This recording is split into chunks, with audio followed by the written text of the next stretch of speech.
Vamos lá, pessoal, continuando com a nossa apresentação. Meu nome é João Gabriel e eu vou trazer para vocês dois importantes indicadores financeiros, certo? Vamos lá. O primeiro deles é a nossa margem de contribuição. O que seria a nossa margem de contribuição? Ela é o valor que cada produto contribui para custear as despesas fixas, certo? Ela pode ser calculada de duas maneiras. Ela pode ser calculada de maneira geral, como também ela pode ser calculada de maneira separada, unitária. Vamos lá. Então, como diz aqui no slide, ela é o valor que cada unidade efetivamente traz à empresa de sobra entre sua receita e o custo que de fato provocou, ou seja, as despesas e custos fixos. Margem de contribuição unitária, diferença entre o preço de venda e o custo variável de cada produto. Ela deve ser multiplicada pela quantidade vendida e somada aos demais, criando assim a margem de contribuição total. Desse montante, deduz-se os custos fixos, chegando ao resultado lucro. Vale lembrar, pessoal, que a margem de contribuição ela não pode ser confundida com lucro, certo? Ela, por enquanto, ainda é só o momento, ela é só o valor em que cada produto contribui para custear as despesas e custos fixos da empresa, mas ela ainda não é o lucro. Vamos lá então, de maneira resumida, aqui tem um cálculo bem fácil para a gente entender, né? Nós temos o preço de venda de um produto exemplificado, pode ser um sapato, um exemplo. Vamos dizer que o preço de venda dele é R$500. Aqui de custos variáveis, nós temos R$200 e de despesas variáveis também R$200. O que são custos variáveis? Assim, de modo bem simplificado. Os custos variáveis, eles são, por exemplo, os custos que o empresário tem na compra do produto. Um exemplo, os impostos e o frete da compra, um exemplo, certo? E o que são despesas variáveis, de modo simplificado? São as despesas na venda do produto. Um exemplo são as comissões pagas aos vendedores, né?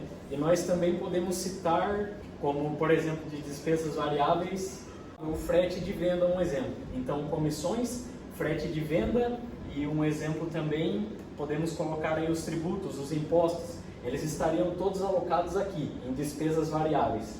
Custos variáveis, como eu já falei, aqui estariam o custo da mercadoria que foi comprada, que posteriormente será vendida, também estará alocado aqui em custos variáveis.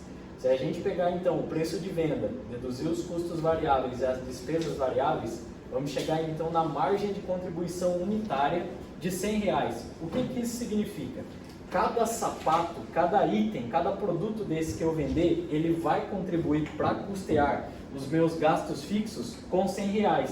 Então quer dizer que se eu vendo um sapato por R$500, eu não estou abatendo nos meus gastos fixos esses R$500.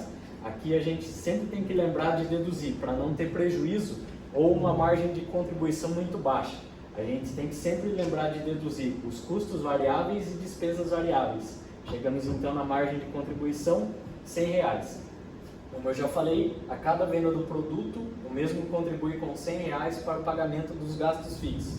De uma maneira geral, que eu vou citar um pouco mais para frente, mas vamos pegar aqui gastos fixos mensais. Quando eu digo gastos, pessoal, eu estou incluindo tanto custo quanto despesa.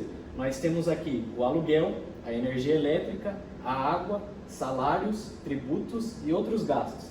No total, eles somaram um valor de R$11.400, certo? Então, desses R$11.400, quantas unidades desse sapato, um exemplo, eu preciso vender para mim conseguir custear os meus gastos fixos? Já que eu conheço a minha margem de contribuição de R$100, eu pego o preço de venda do produto. Já que eu conheço a minha margem de contribuição unitária, eu pego o meu preço de venda, que é R$500, e multiplico pela quantidade de unidades até eu chegar em 11.400. Essa então é a minha margem de contribuição unitária, e esse aqui é o nosso próximo indicador financeiro, que eu vou mostrar ele agora. Ele é chamado como ponto de equilíbrio. O que seria, de maneira geral, o ponto de equilíbrio? É aquele momento em que a empresa apresenta resultado zero, ou seja, nem lucro nem prejuízo. Ele representa a quantidade que a empresa deve vender para ter igualdade exata entre lucros e gastos. Sua análise pode ser feita através de gráficos ou expressões matemáticas. Vamos ir agora para a nossa maneira mais resumida e mais fácil. Vamos usar uma expressão matemática aqui. Aqui está a formulinha do ponto de equilíbrio, certo? Onde a gente vai pegar os nossos custos fixos mais as nossas despesas fixas e vamos dividir pela margem de contribuição unitária. A gente então vai usar a margem de contribuição unitária do exemplo anterior, que seria R$100. E também vamos pegar os nossos gastos fixos do exemplo anterior.